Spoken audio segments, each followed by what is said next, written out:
gonna go straight up. Okay. So I'm going down right now, and I'm gonna try to go. Oh no! Oh shoot! Ah. Do you want to get set up? Yeah, okay. Jenny, this was a steep one. Yep. Doesn't feel good to, to feel like there's something you can't do, but in Right. reality, there are so many. I mean, we all have stuff we can't do, and I think that's what it reveals to me. It's like, okay, I have a disability on the outside. Others have other things that that are hanging them up that I could potentially help them with. So.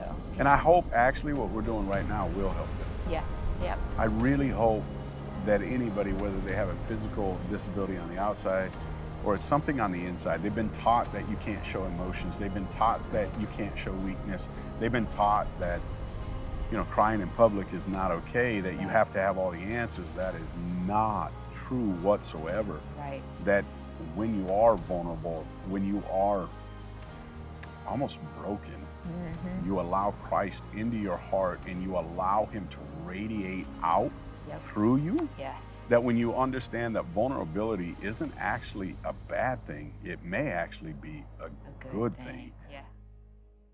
Amen. I keep forgetting what I'm going to say. I keep getting distracted. Like, I'll listen, I'll be like, oh, that's good. I want to say something. And then a plane comes over. I and know. I'm like, oh no, what am I supposed to say? I forgot.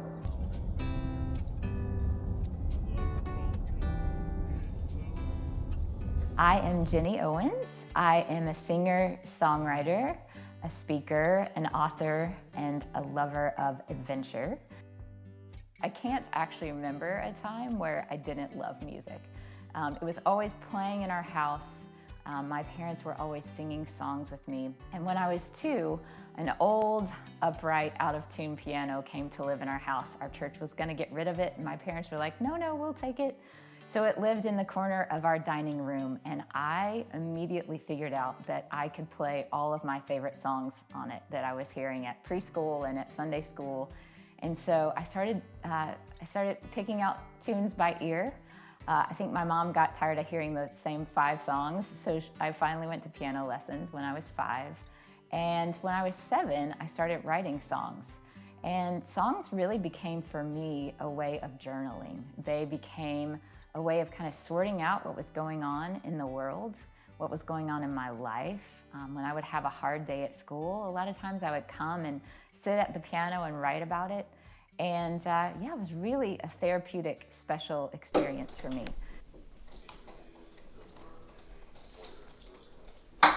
Just try not to touch my makeup. Yeah, Sorry. you're doing good. I think the cool thing too is it's like, I don't have to put on makeup. It does, certainly putting a face on doesn't define me, but I'm so thankful that I know how, and that, like anything, you practice it enough, you can do it competently. So I'm very thankful that that people were patient enough to actually teach me. My curling arm's broken. Oh, it is. So that makes it really fun. Yeah, this is fun to get on the shot. I usually pray when I'm curling my hair that it goes well. Actually, sometimes I pray that I blend my eyeshadow well. There are a few of those things that if you don't get them right, you don't want to have the bless her heart moment where people are like, oh, she's blind and she just didn't know better and her hair's sticking out or her eyeshadow's not blended. So I was born with poor eye conditions, inherited from my dad's side of the family. So my parents always knew there was a possibility I would lose the little bit of vision that I had. And when I was 3, our eye doctor said that there was a surgery that I could have that might stabilize my eye condition. So I went in for that surgery, and I came out not being able to see anything at all.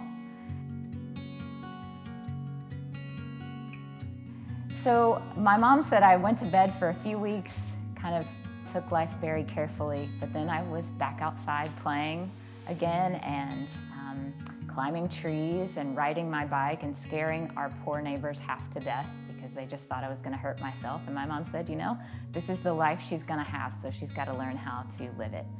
And I'm so thankful for that because adventure then was part of my early life. I was allowed to explore and try things and, fail until I succeeded. I always know to just kind of count the number of times you tap the blush brush in the blush. So, you do a couple of taps and then you knock off the excess, and then, you swipe a couple of times and you smile when you do it. So I think there are definitely, processes that you remember, and once you do it for a couple of weeks, it becomes a rote. So yeah. But I remember just from a very early age, always the challenge with the disability, and certainly with blindness, isn't really the disability itself as much as it's other people's reaction to it.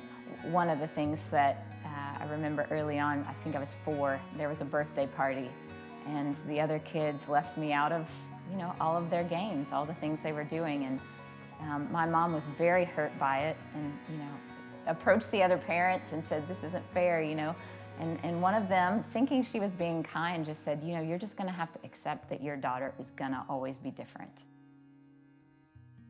I think that was very hurtful to my mom, but I think today, I would say, well, yeah, we're all different. We all are coming from a different place. God has given each of us a different story, and honestly, we've faced different brokenness that we have to talk about.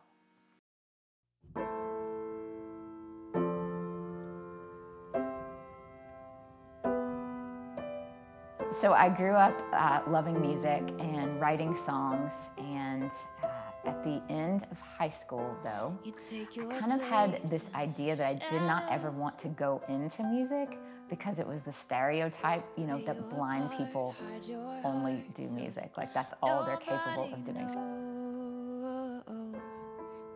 All the secrets you hold. But the Lord always has interesting plans, and so one of them was that I got accepted and got a full scholarship to a school in Nashville, Tennessee, in the heart of music. So in Music City at Belmont University, and so the Lord just swung all the doors wide for me to move to Nashville. You were made for more than breathing, more than playing small and running scared. Oh, you were made to walk in freedom, to live and laugh, to find out why you're here. Your name was known before the earth was formed. You were made for more. So during my being like a typical music major, I had taken all my music classes and had left a lot of my general eds till the last year. So I had to take something like 23 hours of biology and Western Civ and math. It was terrible. But I wrote a ton of songs during those classes. And what I had no idea of was that all of those songs would end up making up my very first album that I made. And God, it's just so much fun sometimes to know that God always knows what's ahead even when we don't. So after I started writing music for my new music publisher, I was signed to Rocketown Records, which was a label owned by Michael W. Smith. And I began touring. I hit the road. And for a person that couldn't see and a person who is an introvert, this was challenging at first, because you just have to learn a new place every day, and you have to learn to be on every day and have enough words and enough conversation to share with each person every day, all the time. So I had a few years where there was quite a learning curve. I really had to get used to that new life. No, you made this. This was your. I didn't do that. That's all of you. All right, sit up. Oh yeah, I gotta stand. Oh. Oh.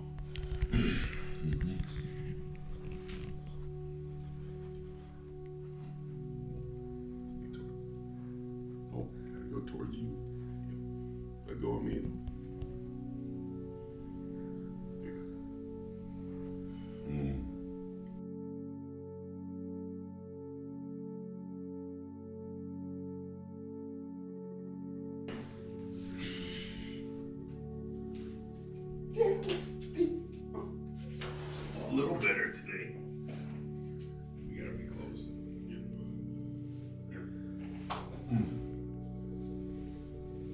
Hi, my name's Rob Rosenbaum. I was diagnosed with a disease called muscular dystrophy when I was 5 years old. It's a progressive muscle disease. That means your biceps, thighs, kind of your core, all start to go away. And so because it's progressive, it just means that it gets worse over time. Oh, put it back up on me. Okay, that's good, right? Is it warm enough? It's a little warmer. Do you feel like it gets easier or harder every time? Easier at home. When you're on the road, everything's just a little different. But yeah, I don't know. What do you guys think? You feel it every morning? I think it gets easier because you get used to it. Figure out a routine. Yeah. Works pretty good. Today we didn't knock everything off the wall, so that's good. Yesterday we knocked everything. So symptoms start at 6th grade. Don't really notice a whole lot at first. I played sports, had a lot of fun doing that, but then by the time I was a freshman in high school, it was all gone. No longer playing sports. By the time I was a sophomore in high school, I was no longer walking up and down steps the way that a normal, quote unquote, normal person would do it. And then things just progressed over time until you see me today sitting in a wheelchair. There we go. Should be there. Yep. We made it.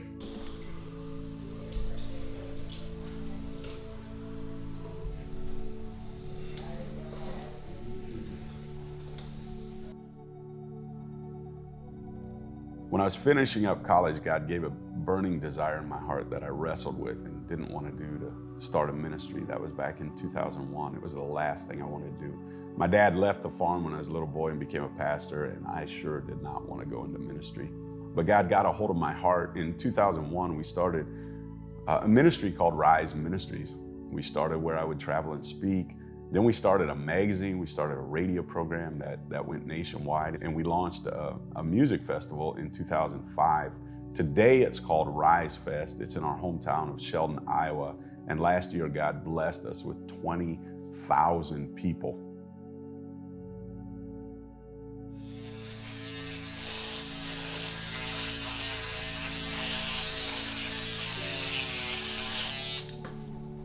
You asked the hardest part by getting ready is doing it all sitting down, because you don't get stretched out anymore. When you were standing, your body could stretch out, it could reach things better. It just felt better. Sitting down is definitely harder, just on my body, because it doesn't move. And I like the time when it would get stretched out, when you could stand and do this stuff. God has blessed me with a beautiful family. I have a wife, Charla. We've been married for 25 years. We have 3 great kids. Our son, Jager, is 20. Our daughter, Riley, is 17. And our youngest daughter, Aiden, is 15. And that is a dream come true. There was a time where we didn't think we'd be able to have children. We weren't sure, would we pass it on? How hereditary is this form of muscular dystrophy? What would life look like if one of our children had muscular dystrophy? Because I wouldn't wish this on my worst enemy. That beautiful gal has been lifting me for 25 years, physically lifting me, but now 25 years has taken its toll. And so we use a whole lot more lifts around my house than we did back in the day. And so what is muscular dystrophy like? It's like that annoying thing that will never go away. That thing that you don't want, but you gotta face day in and day out. Some days are better than others. It definitely takes a good team, it takes loving people, and it takes a mentality to be like, I don't wanna quit, I wanna keep going. And so as it progresses more, that's where I really need to be, is where, all right, it's gonna be harder. It's gonna be harder to get out of bed this morning. It's gonna be harder to shower. It's gonna be harder to get dressed. But I still wanna enjoy the day. I wanna get up. I wanna smile. I wanna laugh. I wanna have fun. And I want God to use me. And so I am extremely grateful for the people God has put in my life to allow me to keep going, even as the disease progresses. Have God and I had our wrestling matches over the years? Yeah, you could say that. It was a long time when I was younger that I really wanted nothing to do with God. I was very angry because I had always been taught that He knit me together in my mother's womb, that He had to ordain the days for me. And I thought, God, why would you ordain days that are hard with a disease that progresses and doesn't go away? And it wasn't until later in life, it actually wasn't until I met my wife, that I started to see Jesus for who He was and how much He loved me. My wife has loved me unconditionally for 25 years, and I started to see Jesus through her, and it's totally changed my life. Do days get difficult? Of course they do. Who doesn't have a difficult day? But I also live with a mentality of hope, and I want people to understand that even if you have something hard to walk through, whether it's muscular dystrophy or another disability, struggle, adversity, that God hasn't forgotten about you. He still loves you. There's still purpose for your life. And I'm extremely grateful that He continues to reveal that to me day in and day out. I haven't figured it all out. I'm still walking. I'm still on this journey.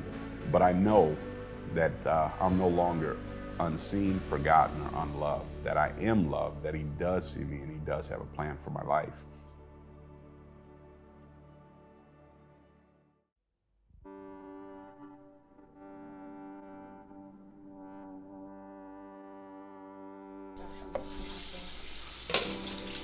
This water's cold. This is my brain. It is a device that I can type anything into in Braille, and it's basically a computer.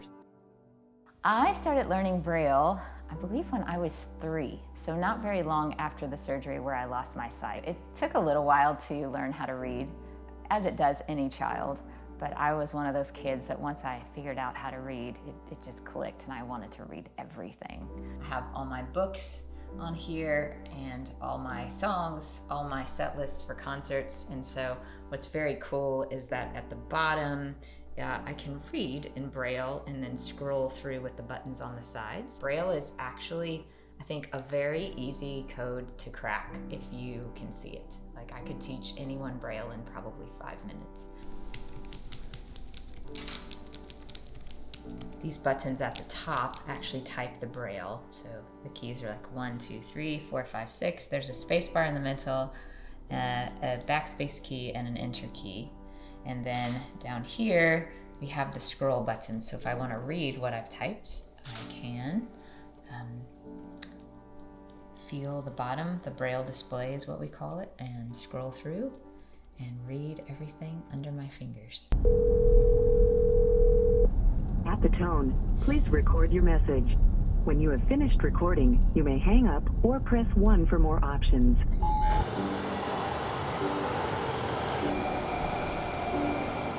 Come on, man.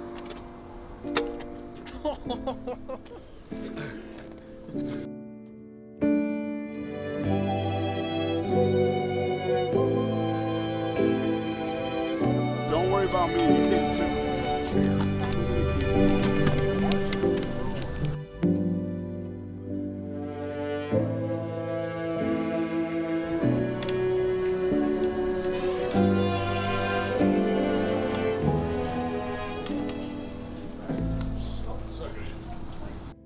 Walk me through what you hear right now. An airplane. Yep. I heard some birds before the airplane. You know, I'm glad you said that because I was missing them until you said Yeah. it. So do you, with the heightened senses, do you just wish at times the sight was there? You know, I mean, I'm sure, especially as a really young person, like as a high schooler, Yep. I think I probably wished, I think the only time I've ever really wished or longed for the sight was when everyone else around me was experiencing something I clearly couldn't. I feel like I live in a world where I always have to say to everyone, it's okay. And like every day, my posture toward the world is, no, I'm okay. It's okay. I can do this. I can cross the street. I know when the light changes, you know, things like that. I just believe that when I am weak, then He is strong. Oh, because yeah? I do have faith. And I like how you said we got to exercise faith. Yeah. Man, sometimes I think that's all God's doing with me is I'm on a treadmill of faith. Of just faith, I know. constantly exercising. I know. Well, and it reminds me of the Apostle Paul saying that he boasted in his Yeah. weaknesses, not in Yeah. anything else but his weaknesses. And I do think there's something to that, even, for us thinking about our disabilities, and Yeah. instead of trying to pretend they don't exist or overcompensate for them, Right. just finding, like you say, there's such freedom in kind of going, you know what, I would be so much better off if you were helping me do this. Like I was thinking about yesterday, getting picked up at the airport, and Yeah. Matt came in to meet me at the terminal, which Oh, was sure, so sure, sure. nice. Yeah. And I was just like, I can do this by myself. I can fight through it, but it's wonderful to have help. Yeah. And I think for all of us, there are ways that we could kind of say, hey, you know what, I am weak in this area, and Yeah. I could use help. I need help. We were not meant to do life alone. And No. so I think for us as people with disabilities, it just kind of brings that concept to the forefront. Like everybody can physically see that none of us are meant to Yeah. do life on our own when they look at us. I don't like this car to put you in here. Oh, it's okay. You done a good job. I know, but it's not near as high as your Traverse. I know. And The it's just- Traverse is way nicer to.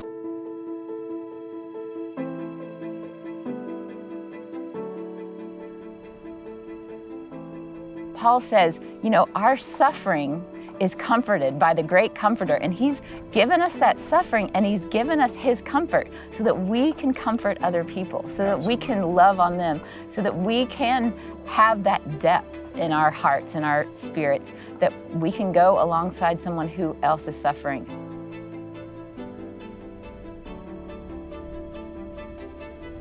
But she's doing it. She's doing it. The chair made it. Now I gotta make it. Yeah, you're doing great. There we go. I'm pretty impressed with this chair. I didn't know if it would do it. I'm sure those watching have heard of The Chosen. There was an episode, it was season 3, episode 2, an interaction between the character of Jesus and the character of little James, and talking about going out to do great things in the name of Jesus. That he's sending them out 2 by 2 to go and do miraculous signs and wonders.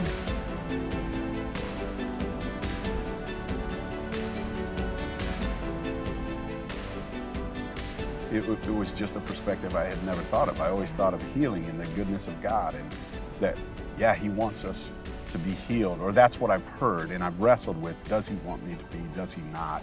Right. I don't know 100%. Right. I do think he wants to work in my life. I do think he cares whether or not my soul is healed, Right. whether my heart is healed. So often I want physical healing, but I'd rather wrestle with that and still have faith. Yes. I would rather wrestle with the physical ailments, but yet find his love Yes. and allow others to see it Yeah.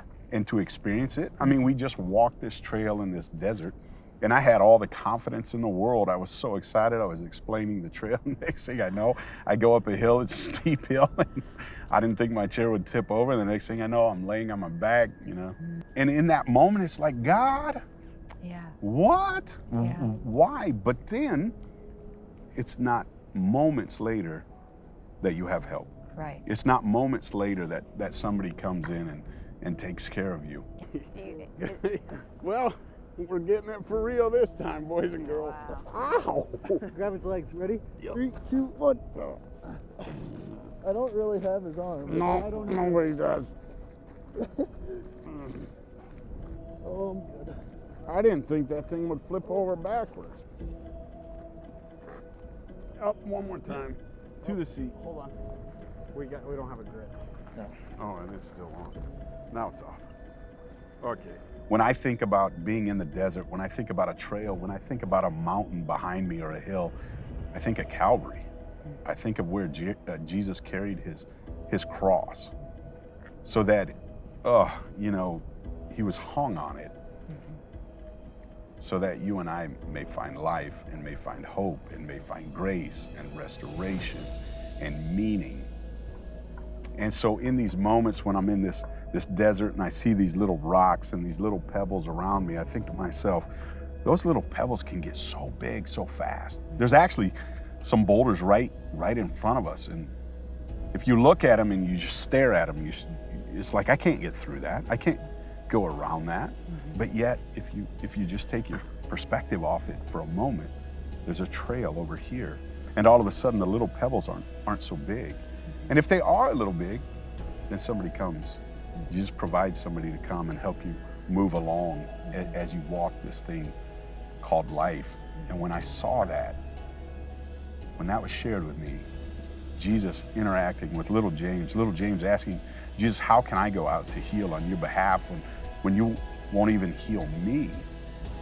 I have an ailment. How will people look at me if I go out in your name to heal them and to share your message, but yet you don't heal me? And when Jesus looks at him, and again, I get that it's a show, but when he says, what a great story to tell, to still love Jesus. Well, if he is good, of course, he would want us healed. And I think what that scene shows us, among other things, is that there are more dimensions to his goodness than we possibly know. Because we are created in his image, and when we come to him, when we are part of his heart, oh my goodness, his purpose for us is infinite. And he's proved himself true over and over again. And that's what we want you to hear this Good Friday. That if you're feeling all alone in a desert, you're not. There is a God that loves you. And as Jenny said, if you feel like you don't have any friends at this moment, he's your friend. Turn to him. Yeah. Lay it all out. He says to me, come to me, all you who are weary and burdened and heavy laden, and I will give you rest. Are you ready for rest this Good Friday? Turn to Jesus. Grab it. There he goes. There he goes. Thank you so much for watching our Good Friday program, Broken Still Chosen. If you're feeling unloved, forgotten, overlooked, we want you to understand that you can be broken, but God still chooses you. He still loves you. He still wants a relationship with you. And we've got some people that want to talk with you. All you need to do is call 470-740-7473. You can also text 470-740-7473. Beloved friend, we want you to understand that if you're feeling broken, you are still chosen. God loves you. He has a purpose for your life. He's waiting for you with arms wide open, ready for you to surrender it all, give it to him, and begin the journey with him. It's quite the journey, let me tell you. There's highs, there are lows, but I'll guarantee you this, that one day, if you put your faith and trust in him, there are streets of gold waiting for you. He's gone to prepare a place for you. He loves you. Hear that tonight. He loves you.